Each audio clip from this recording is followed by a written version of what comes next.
A family has been displaced after a fire ripped through their Brooklyn Center home. As Delane Cleveland reports, the quick thinking of neighbors helped alert the homeowners to the emergency. Orange flames illuminated the night sky along 58th and Lyndale in Brooklyn Center late Monday night.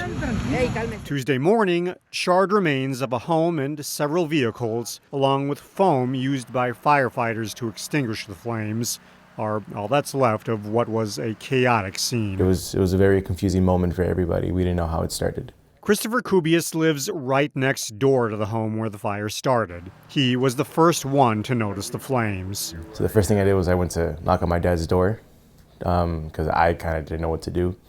And so yeah, I knocked on my dad's door. He woke up. He went to go tell them. He went to the house. He knocked on the door to get them out. Kubius said the neighbor had no idea his home was on fire prior to that knock on the door. He had to run back inside to get changed and get his wife out. But when they're out, they were scared. Eyes were completely wide. They were crying. It was a really sad scene. Brooklyn Center fire officials say the fire started shortly before midnight. Firefighters from 7 departments were on scene until 4 a.m. to get the flames under control. The cause is still under investigation, but they think the fire began in the garage. In the end, nobody was hurt and firefighters were able to prevent the fire from spreading to other homes. But for the residents of this house, it marks the beginning of what's sure to be a lengthy restoration process. We're happy that they're alive, but I can only just imagine what they're feeling right now, that a lot of their possessions are gone. In Brooklyn Center, Delane Cleveland, CCX News.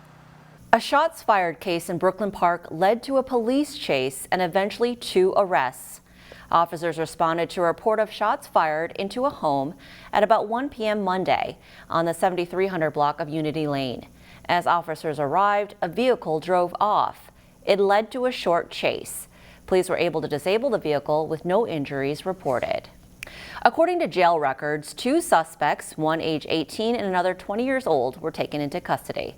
2 stolen firearms were also recovered. Crystal is mourning the loss of its first police canine, Rocco. Rocco started working for the Crystal Police Department in 2012 with handler Officer Jeff Cusick. In his 6 years on the job, he received many awards and accolades, and even had a 5K run fundraiser named in his honor to raise money for the canine program. Rocco retired in 2018 and passed away on Friday. Good help is hard to find these days, especially in the restaurant industry. But as Delane Cleveland reports, in this week's edition of Takeout Tuesday, a Maple Grove restaurant has found its own unique way of filling a staffing shortage. For nearly 20 years, customers have made their way to Main Street in Maple Grove for authentic Thai cuisine from Sawatdee. Red curry, man. It's the best. Yeah, it's amazing curry. High praise for a local restaurant chain that bills itself as being the first Thai restaurant in Minnesota. We have a full menu of almost 80 items. So we have, fried rice, we have great appetizers. We also have sushi at this location only. As retail establishments have come and gone along Main Street over the years, Sawatdee has remained a constant presence since opening here in 2002. In addition to good food, owner Cindy Harrison credits their ability to adapt. We just have moved with the times and adjust as needed, and that's really what you need in the restaurant business. But after all these years, Harrison never would have predicted they'd adapt quite like this. Enjoy. It's Dee Dee. This is our new server assist robot. Enjoy. There she goes. Like much of the restaurant industry, Sawwati has felt the impact of the nationwide labor shortage. So to help take some of that pressure off their staff, Harrison brought in Dee Dee to provide an extra hand. She helps bring food out, and then she also just does miscellaneous things, like they ask for the check, or if they ask for extra silverware, then we can just put that right on her and she can come out and the customer can just grab it. She's already become a fan favorite. Thought it was pretty cool, kind of like the movie WALL-E. I've seen stuff like this on TV or videos before, but never in real life, so that was pretty cool. Sawwati will have a robotic helper in Maple Grove and Minneapolis Minneapolis for at least the next 3 years. But make no mistake, Dee Dee is no replacement for the real thing. She's just helping people, but she cannot replace anyone.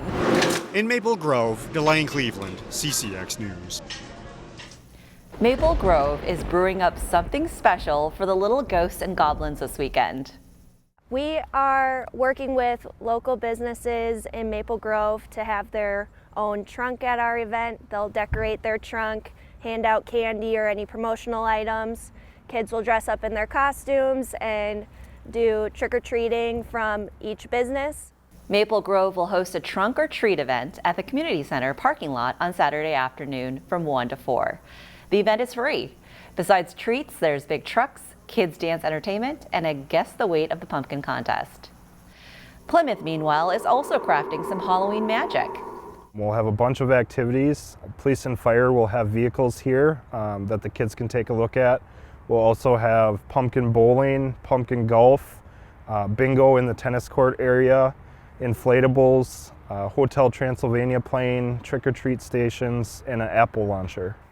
Plymouth will hold Halloween at the lake at the Parker's Lake Playfields this Friday from 5 to 8. One special note, the parking lot at the Playfields will be closed for the event. The city will provide shuttles from the Huntington Bank corporate office building parking lot on Xenium Lane, which is across the street from the Home Depot.